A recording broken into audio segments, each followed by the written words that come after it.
Kiefer Crosbie versus Charlie Leary is a catchweight bout at 160 pounds. Kiefer Crosbie has cheated record of 8 wins, 1 loss. Charlie Leary has cheated record of 16 wins, 11 losses, and 1 draw. Alright, so Kiefer Crosbie is currently 5 foot 11 inches tall. Charlie Leary is currently 6 foot tall, so I doubt there's going to be a height advantage for either of these fighters in this fight. Alright, so Kiefer Crosbie currently has a 70-inch reach. Charlie Leary has a 73-inch reach, which means Charlie Leary is going to have a slight reach advantage in this fight. Also, the Tapology predictions for this fight, wow, they are very lopsided. Kiefer Crosbie is currently sitting with 95% of the votes, mainly by decision or KO. Not really any submissions on this one.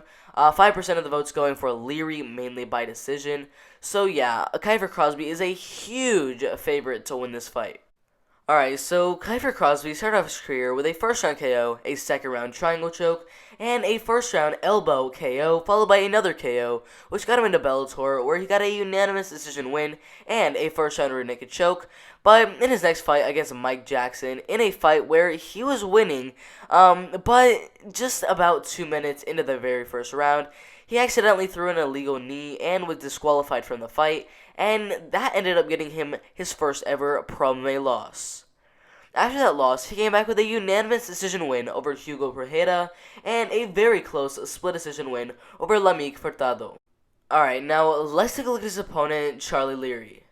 Alright, so Charlie Leary did not have the best start to his pro MMA career, as he did end up winning his first 2 fights, but ended up going on a 3-fight losing streak, came back with a win, lost his next fight by armbar, came back with a decision win, and then he got a draw to Alex O'Toole, came back with a first-round KO, ended up losing a decision, came back with a third-round triangle choke submission and a unanimous decision, then ended up losing a unanimous decision to Maxim Matas, came back with a decision win, lost a decision, came back with a third-round TKO, a first-round KO, a first-round TKO, 2 unanimous decision wins, but in his next fight inside of Brave FC against Otman Zaitar, he ended up losing by first-round KO.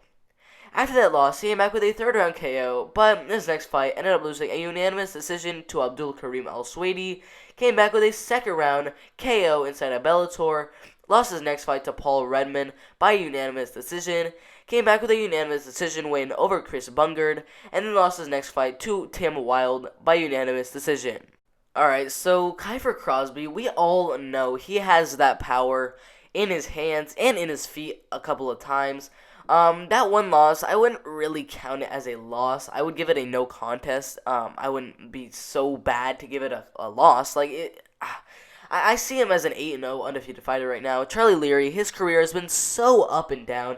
He is on a losing streak. Literally every time he wins, he loses.